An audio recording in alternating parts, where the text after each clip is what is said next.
भाई समझो कहिड़ो रिश्तो आहे, 5 साल थी विया, 10 साल थी विया, यू हैव टू रीइन्वेंट। तो जीवन में जेतिरा बि पंहिंजा रिश्ता आहे तव्हांखे विच में चेकिंग करणो पवंदो आहे, चेंज करणो पवंदो आहे। अॼु पाण ॾिसूं था भई पंहिंजा दादा दादी या नाना नानी या पेरेंट्स, उन्हनि जी शादियूं अॼु 35 साल 40 साल, कंहिंजी 50 साल 60 साल कीअं टिकी? उनजो छा कारण आहे?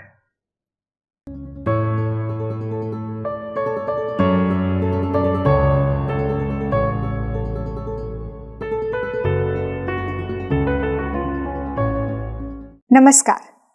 रिश्तनि में प्रेम हुजणु ॾाढो ज़रूरी आहे, पर इहो प्रेम केसि ताईं हलंदो इहो कंहिंखे पतो न आहे। कई बार छोटे मोटे मनमुटाव सां बि असांजे रिश्ते में दरार अची वेंदी आहे, पर इन रिश्ते खे कीअं हलाइणो आहे, कीअं उनखे संभाले करे हलिजे, इन लाइ इन सभिनि विषयनि ते ॻाल्हाइण लाइ असां सां गॾु आहिनि राजयोगी निकुंज भाई। निकुंज भाई, स्वागत आहे तव्हांजो। ओम शांति। निकुंज भाई, जीअं मूं चयो, रिश्तनि खे हलाइणु ॾाढो मुश्किल आहे। जीअं मां वॾी थी आहियां ॿुधंदे कि रिश्तनि खे हलाइण जो मतिलबु आहे लोह जा चणा चॿाइण। त इन लाइ तव्हांजो छा वीचार आहे? इहा ॻाल्हि सही आहे कि रिश्तनि खे हलाइण ॾाढो मुश्किल आहे? अॼुकल्ह तो इहो ई रोलो सभिनी हंधि असां ॾिसूं पिया ऐं ॿुधूं पिया, सभु ईंदा आहे। विशेष करे त मां ॾिसंदो आहियां कि अॼुकल्ह शादी नई शादी कंदा आहे, वधीक में वधीक चवंदा कि भई केतिरी महीने जी गारंटी आहे तव्हांजी शादी जी, छो जो 6 महीना बि जेकर हली वई त बि तव्हां ॾाढा लकी आहियो। पर जॾहिं तव्हां इन प्रश्न पुछो पिया रिश्ते खे हलाइण जो, जीअं पाण अॼु ॾिसंदा आहियूं मोटर गाॾी, उनखे हलाइण लाइ 4 टायर लॻंदा आहे ऐं हिकिड़ो ड्राइवर लॻंदो आहे, बराबरि। जॾहिं बि अॼु लॉन्ग ड्राइव ते माण्हू कॾहिं वेंदा आहे त उहो त सिस्टम आहे, लॉन्ग ड्राइव ते वञिणो आहे, उनखां पहिरीं भई ऑइल पाणी सभु डीज़ल पेट्रोल जेको बि आहे सभु चेकिंग कंदा आहे। तो जीवन में जेतिरा बि पंहिंजा रिश्ता आहे उनजो बि सेम आहे, तव्हांखे विच में चेकिंग करणो पवंदो आहे, चेंज करणो पवंदो आहे। जीअं अॼु टायर घिसिजी वेंदा आहे त नया टायर विझणा पवंदा आहे। तो तीअं अॼु भई सम्झो कहिड़ो रिश्तो आहे, 5 साल थी विया, 10 साल थी विया, यू हैव टू रीइन्वेंट। तव्हां उहो ई सेम तव्हां इन सम्झो कि भई मां 5 साल 10 साल पहिरीं बि इन कंदी हुअमि या इन कंदो हुअमि, ईअं न हले। छो जो टाइम्स आर चेंजिंग, माण्हू चेंज थींदा आहे, परिस्थिति चेंज थींदी आहे। तो उन सां गॾु पाण खे बि पंहिंजे मथे महिनत करे थोरो चेंज करण जो प्रयत्न करणु घुरिजे। इन मतिलबु ज़िद में रहे कि न असां तो इन ई रहंदा, उन करे पोइ इहे सभु प्रॉब्लम शुरू थींदा आहे। त मां हींअर हिकिड़ो कॉलम लिखी आहे हिन विषय ते कि भई रिलेशन छो नथा टिके। अॼु पाण ॾिसूं था भई पंहिंजा दादा दादी या नाना नानी या पेरेंट्स, उन्हनि जी शादियूं अॼु 35 साल 40 साल, कंहिंजी 50 साल 60 साल कीअं टिकी? प्लस हिकु के भई 8 ॿार 10 ॿार, त बि सभिनी जी शादी कराई, एतिरी सभु नूंहं, वरी हुनजा बच्चा, त बि घणनि मां ॾिठो आहे जॉइंट फैमिली में बि रहंदा आहे, धंधो बि गॾु कंदा आहिनि, गॾु राति जो मिली करे खाधो खाईंदा आहिनि, त बि कहिड़ी बि खिटखिट न। हुनजो छा कारण आहे? तो किथे न किथे मूं ॾिठो आहे कि हर घर में हिकिड़ी या 2 अहिड़ी व्यक्ति हूंदी आहे जेका सभिनी खे माना हिकिड़ी डोर में ॿधे रखंदी आहे, ऐं उहा व्यक्ति घणो करे मां हूंदी आहे, जेका मुंहिंजो अनुभव आहे। ऐं घणो करे उहा व्यक्ति बुज़ुर्ग हूंदी आहे, छो जो हुन अनुभव कयल आहे। त मां ॾिठो कि विशेष करे हिकिड़ो तो सभिनी खां वॾो कारण अॼु जे टाइम में कि अॼु पाण चवंदा आहियूं भई सभु डिजिटल थी चुकियो आहे। You get everything at the swipe of a finger. हथ में फ़ोन आहे, बटन दॿायो, सभु थी वेंदो आहे। तो उन करे थोरो ईअं सम्झ में थो अचे, ॾिसण में बि थो अचे कि अंदरां जेका पंहिंजी हिकिड़ी भावना, पाण जेका चवंदा इमोशनल, इमोशनल कोशंट पंहिंजो सभिनी जो एतिरो लो थी चुकियो आहे कि हाणे घर में कंहिंजी अॼु डेथ थी वई त बि माण्हू छा पसंदि कंदा हिकिड़ो मैसेज करे था छॾनि। पहिरियों कीअं हो भई बैठक हुई या मार्को पाण चवंदा आहियूं सिंधी में, घर वेंदा हुआ तो वेंदा पुछंदा, अॼु उहो कुझु बि कोन रहियो आहे। वरी पेपर में बि विझंदा, हुन बि वरी लिखंदा बि केरु अचो जो न, थैंक यू। त अॼु माण्हू चाहिनि ई नथा भई हिकु ॿिन्ही जे साम्हूं अची मिले ॻाल्हि करे। दे वॉन्ट टू अवॉइड, हिकु मैसेज में कमु लाहे था छॾे ऐं ॿिए ॾींहुं त सभु विसारे करे पंहिंजे कम ते। जंहिं महिल असां नंढा हुआ, घर में कंहिंजी डेथ थी वई त भई सिस्टम ईअं हो 13 ॾींहं ताईं टीवी न ॾिसणो, ऐं खाधे जो बि थोरो नियम कुझु रहंदो हो, ऐं प्लस वार वग़ैरह बि पुरुष जेको आहे उलाईंदा हुआ। अॼु कुझु बि कोन्हे, सिस्टम ई न आहे। अॼु माण्हू इंतज़ारु कंदो आहे कि भई कॾहिं बि पूरो थिए अंतिम संस्कार, पोइ असां पंहिंजे कम ते वञूं। अच्छा, शमशान में बि माण्हू वेंदो आहे तो हुते बि भई या त शमशान में बॉडी पहुती न तेसि ताईं मैसेज भई छा थियो, पहुची छा, बॉडी पहुचे तो असांखे मैसेज कजो त पोइ असां निकिरूं। पोइ मां भई बॉडी अची वई आहे, भई पोइ थी विधि थी वञे त चइजो, पोइ असां निकिरूं था 5 मिंट में था अचूं। हे सभु जेका आहे न, हे बराबरि कोन्हे। फॉर्मेलिटी बि ऐं भावना जो स्तर जेका आहे एॾो लो थी चुकियो आहे त हे पंहिंजी संस्कृति कोन्हे। असां अहिड़ा न हुआ तो कीअं अहिड़ा थी विया, अहिड़ो छा बदिली थी वियो, अहिड़ो छा परिवर्तन आयो आहे। देश त उहो ई आहे, धरती बि उहो ई आहे, जनम बि पंहिंजो हिते ई थियो आहे, अहिड़ो परिवर्तन छा थी पियो आहे। त परिवर्तन थियो आहे, सभिनी जे हथ में उहो अची वियो आहे खिलौनो। ऐं प्लस पाण चवंदा आहियूं कनेक्टिविटी, एवरीवन इज कनेक्टेड। त जॾहिं पाण चवंदा आहियूं कनेक्टेड, त हे कनेक्ट करे डिस्कनेक्ट थी विया आहियूं। केतिरो कनेक्शन आहे, मां त ॾिसां नथो कुझु कनेक्शन आहे, सभु डिस्कनेक्ट हाणे थिए पियो, अहिड़ो मूंखे लॻे थो। कनेक्शन जे पुठियां सभु डिस्कनेक्ट थिए पियो।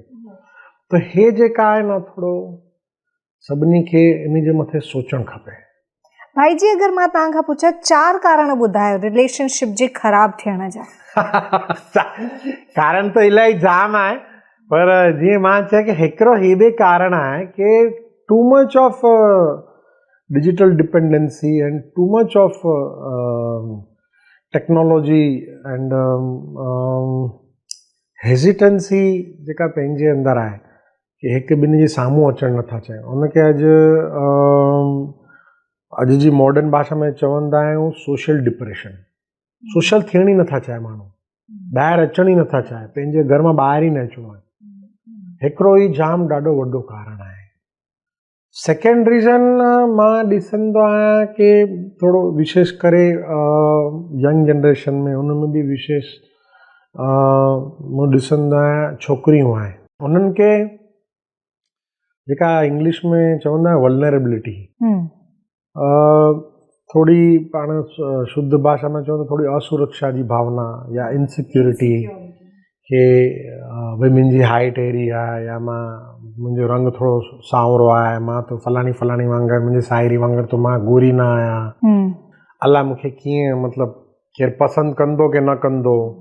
या त कॉलेज में या स्कूल में वेंदी आहे तो बाक़ियुनि खे ॾिसंदी आहे त उन्हनि खे लॻंदो आहे कि भई फलाणो त हुन सां ॻाल्हि करे त मूंसां त केरु करे ई नथो, अलाए शायदि मुंहिंजे में कुझु कमी आहे छा, या मां कुझु सुंदर नथी लॻा। ये सभु अॼुकल्ह जा ॿारनि जा जाम वॾा प्रॉब्लम आहे। कॉन्फिडेंस जी कमी आहे, मतिलबु कॉन्फिडेंस ऑल्सो, ऐं पंहिंजे बॉडी जे लाइ बि हुननि खे ॾाढा संकल्प हलंदा आहिनि। अॼुकल्ह जी छोकिरियूं खे ई जेका मूंखे ॿुधनि पिया, विशेष करे पेरेंट्स जंहिंजे घर में यंग बालकियूं आहिनि, उन्हनि खे ॾाढो जल्दी जवान थियणो आहे अॼुकल्ह जी छोकिरियूं खे। ऐं उनजो मां थोरो मां डोह न चवंदो, पर मां चवंदो it is all courtesy what you are seeing in films and series and on internet.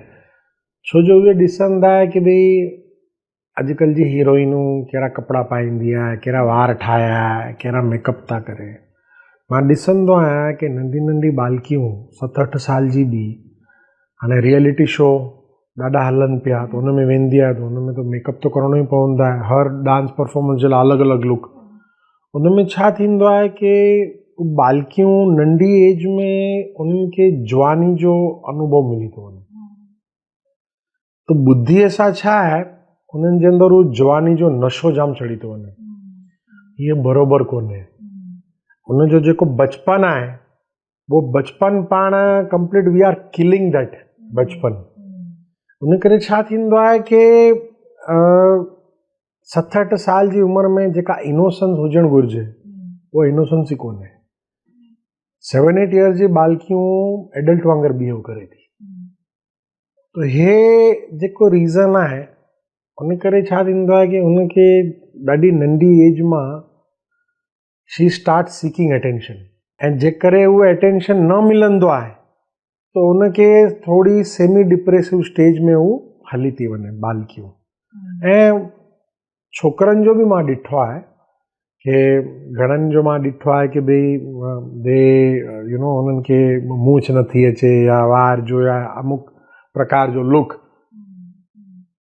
Height नथी वधे, उन करे बि मां ॾिठो आहे घणनि छोकरनि खे बि डिप्रेशन अची वेंदो आहे। हा।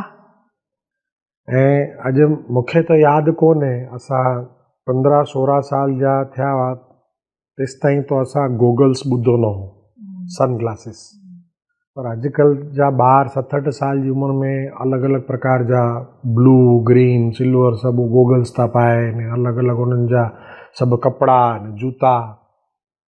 इहे सभु छा आहे फैशन जेका चवंदा आहियूं पाण, इन जे करे इट इज़ लाइक हिकिड़ो जेको पंहिंजो जीवन जो पीरियड आहे totally we are missing that. मतलब 7-8 साल खां सिधो ॿार 17-18 में हली थो वञे। उहो बचपन आहे न उहो आहे ई कोन्हे। They are jumping from 7 to 8 years to 17 to 18 direct teenagers. ऐं इहो जाम वॾो कारण आहे, इनोसेंस कोन्हे। तो इनोसेंस कोन्हे त वल्नरेबिलिटी, असुरक्षा, इनसिक्योरिटी, इहे सभु अंदरि उन्हनि जे घर करे। ऐं थर्ड रीज़न मूं ॾिठो आहे, असांखे मिलनि जाम ईंदा आहे न्यूली मैरिड कपल्स। हिकु तो छा आहे ॿई ॼणा नौकरी कंदा आहे अॼुकल्ह जा majority I have seen couples. उन में छा थींदो आहे, शादी करे आया हिकु तंहिंमें बि वरी जेकर अरेंज मैरिज थी आहे तो हिकु ॿिन्ही खे पहचान थोरो करण जो बि वक़्तु नथो मिले। ऐं भई हिन जो स्वभाव कीअं आहे, हिन खे छा वणंदो आहे, हिन जी हॉबीज़ छा आहे। त पाण हिकु दफ़ो माण्हू होटल में ॿाहिरि मिली करे तव्हां सुञाणे नथा सघो कंहिंखे। तो हिन में छा थींदो आहे, उहो वक़्तु जेको आहे गॾु रहण जो उहो मिले ई नथो। ऐं थींदो छा आहे 6-8 महीने में पोइ डिवोर्स। छो रीज़न छा, मेजॉरिटी मूं ॾिठो आहे मूंखे मिलनि जेतिरा बि कपल्स आहे कंपेटेबिलिटी इश्यूज़। अरे बाबा तव्हां तो पाण हिकु ॿिन्ही सां टाइम ई न बितायो आहे, गॾु रहिया ई कोन, त ॿियो छा थींदो, कंपेटेबिलिटी इश्यूज़ थींदा ई थींदा। छो जो उन साम्हूं वारे खे हाणे ज़ाल खे ख़बर ई कोन्हे मुंहिंजे घोट खे छा पसंदि आहे, घोट खे ख़बर न मुंहिंजे ज़ाल खे छा पसंदि आहे। ऐं फोर्थ मोस्ट इम्पॉर्टेंट रीज़न मूं ॾिठो आहे, this is for every relationship, उहो आहे कम्युनिकेशन। तव्हां कहिड़े बि संबंध में हुजो उन में कम्युनिकेशन न आहे उहे संबंध वधीक टिकंदा कोन्हे। पर भाई जी अॼु जी तारीख़ में न सिर्फ़ रिलेशनशिप हस्बैंड वाइफ जो न, ॾाढा सारा रिलेशन कोन पिया टिकनि। भाउ भेण में कलेश आहे, दोस्तनि में कलेश आहे, माइट औलाद में कलेश आहे। त कलेश छो आहे, पाण में छो कोन पिया ठही सघनि सभु? तो हुनजो मेन रीज़न आहे कि अॼुकल्ह हर कंहिंखे हिकिड़े प्रकार जी इनर कॉम्पिटिशन आहे। पहिरियों कीअं हो, जीअं फॉर एग्ज़ाम्पल भाउ भेण जे विच में पहिरियों ईअं हो कि भई हिकिड़ो जीअं मां चवंदो दैट इनोसेंट लड़ाई उहो हाणे थिए ई नथी। हाणे कॉम्पिटिशन, सिबलिंग राइवलरी।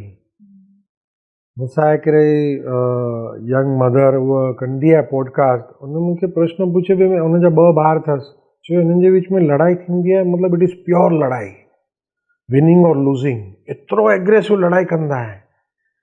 उहो छो जो ॿिन्ही जे अंदरि उहो सुपीरियरिटी कॉम्प्लेक्स आहे। मां हिन खां वधीक होशियारु आहियां, मां हिन खां वधीक बहादुर आहियां। छोकिरी में घटि न आहे, छोकिरा बि घटि न आहे। हुन करे उहो जेको भाउ भेण जे विच में स्नेह हुजणु घुरिजे उहो आहे ई कोन्हे। हर रिलेशन में आहे। तव्हांखे लॻे थो पेरेंट्स जी वजह सां बि इहो कॉम्पिटिशन ईंदो हुजे ॿारनि में? नॉट रियली, छो जो उहो वीचारा छा कंदा। किथे किथे पाण ईअं चई सघो कि भई जीअं पंहिंजे भारत में तो छोकरनि जे मथे वधीक ई ध्यानु ॾियण में ईंदो आहे, उहो का नई ॻाल्हि कोन्हे। पर अॼुकल्ह अहिड़ो मूं न ॾिठो आहे। अॼुकल्ह त वीचारा मां ॾिसंदो आहियां पेरेंट्स जा हाल बुरा आहे। उहे एॾा हैरान परेशान थींदा ऐं आख़िर पोइ तंग थी करे बोर्डिंग में विझी था छॾे, छो जो संभाले नथा सघे। मां ॾिसां पियो कि भई अनप्लान चिल्ड्रन, इहे बि ॾाढो वॾो प्रॉब्लम आहे। भई शादी कई, चिल्ड्रन जो प्लानिंग न, पर हाणे थी वियो। That unplanned pregnancy is also the biggest reason of today lot of divorces. छो जो संभाले नथा सघे, ज़िम्मेवारी जो एहसासु न आहे। पाण खे माण्हू संभाले नथो सघे, ॿिए हिकिड़े ॿार खे कीअं संभालींदो, उहो बि हिकिड़ो प्रॉब्लम आहे। त मुंहिंजे हिसाब सां अॼु संबंध बि 2 प्रकार जा हूंदा आहिनि। हिकु संबंध आहे जेका पाण चवंदा आहियूं कुदरती, भॻवान जे तरफ़ खां। लाइक असांजे हथ में इहो चॉइस कोन्हे कि असां कंहिंजे घर में जनमु वठूं, इहो त चॉइस कोन्हे। अॼु माता पिता जेका आहे उहो त पाण खे भई by God's choice we have got, उन में चॉइस कोन्हे। सेकेंड चॉइस जेका आहे उहो पंहिंजे हथ में आहे, it is friends and other people with home we get into relationships, उहो पंहिंजे हथ में आहे। इन करे मां हमेशह ॿारनि खे चवंदो आहियां, तव्हां जॾहिं बि दोस्त ठाहींदा या ठाहियो पिया, सोचे सम्झे दोस्ती कयो। छोकरि जो तव्हां घर जे ॿाहिरि हिकिड़ो भेरो पैर रखियो, तंहिंखां पोइ तव्हांजी ज़िम्मेवारी तव्हांजी पंहिंजी आहे। Think twice before making friends and think twice before getting into any kind of serious relationship. छो जो थींदो छा आहे, हाणे टियों ॾींहुं बि मूंखे हिकिड़ी मिलण आई हुई छोकिरी यंग, हुनखे मां इहो ई चयो, तोखे रिलेशनशिप जे लाइ ॾाढो समय आहे, मौक़ो मिलंदो, हींअर तुंहिंजो टाइम आहे पढ़ाई जो, उनजे मथे ध्यानु ॾे। पर उनजो प्रॉब्लम ई हुयो पीयर प्रेशर, कि भई मुंहिंजी सभु साहेड़ियूं जा 2-2 बॉयफ्रेंड आहिनि, मुंहिंजा ई कोन्हे, त चयो आई एम लेफ्ट आउट। तॾहिं मां हुनखे चयो तूं सेफ आहे, पर हुनखे ॾाढो अंदरि हू फील थिए थो कि भई मुंहिंजे में कुझु कमी आहे। त हे फीलिंग जेका आहे न, this makes people get into wrong choices. वो पीयर प्रेशर में के न के पकड़े वठनि, छो त सोसाइटी में फ्रेंड सर्कल में ॾिसणो आहे, हुन खां पोइ प्रॉब्लम आहे। थैंक यू सो मच भाई जी। सो पाण वटि ॾाढा सारा रीज़न आहिनि। हाणे 4 मुख्य रीज़न जेके असांखे पतो पियो। डिजिटल वधीक थियो आहे रिश्ते में, असां फ़ोन ते हाणे ॻाल्हाइणु ज़रूरी सम्झंदा आहियूं, देन वेही करे ॻाल्हाइणु पंहिंजे हस्बैंड सां, रिलेशन सां, पंहिंजे माइटनि सां, या कहिड़े बि रिश्ते में। ॿियो रीज़न इहो आहे कि असांखे पंहिंजी इनसिक्योरिटी ॾाढियूं आहिनि, असां ख़ुदि खे उन बराबरि कोन था सम्झूं, त इन करे असां ॿाहिरि अचण ई कोन था चाहियूं। टियों रीज़न असांखे पतो पियो कि असांजा वर्किंग रिलेशन ॾाढा वधीक आहिनि, छो त 2 पार्टनर कमाइनि था, उहे घर में रहनि ई कोन था कि हिक ॿिए खे सुञाणे सघनि। चौथो कारण कि कम्युनिकेशन कोन्हे, 2 माण्हू ॻाल्हाईंदा ई कोन, अगरि हिक ॿिए जी ॻाल्हि ॿुधाईंदा कोन त हिक ॿिए खे सम्झंदा कोन। थैंक यू सो मच असांखे जॉइन करण लाइ।